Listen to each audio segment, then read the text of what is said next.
კობახიძე მახაშვილზე დაწერილი პოსტისა და პოლიციელებთან განხორციელებული ზარის გამო გიორგი ახობაძეს 25-დღიანი პატიმრობა შეუფარდეს. გადაწყვეტილება მოსამართლე მანუ ჩარცაცუამ საქალაქო სასამართლოში ცოტა ხნის წინ გამოაცხადა. რამდენიმე დღის წინ Facebook პოსტის გამო 14 დღით გაუშვეს ადმინისტრაციულ პატიმრობაში ჟურნალისტი ვახო სანაიაც.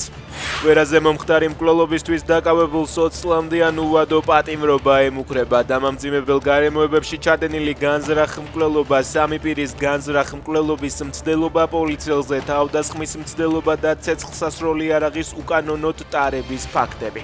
ნიკა კაბანაძეს ბრალი 4 მუხლით წარედგინა. კაბანაძეს შელაპარაკება მოვიდა 4 ახალგაზრდასთან. ისინი ავტომანქანაში ჩასხდნენ და გარიდებას სცადეს. ბრალდებულმა კი მათ ცეცხლი გაუხსნა. შედეგად 17 წლის ნიკოლოზ ღუნაშვილი გარდაიცვალა.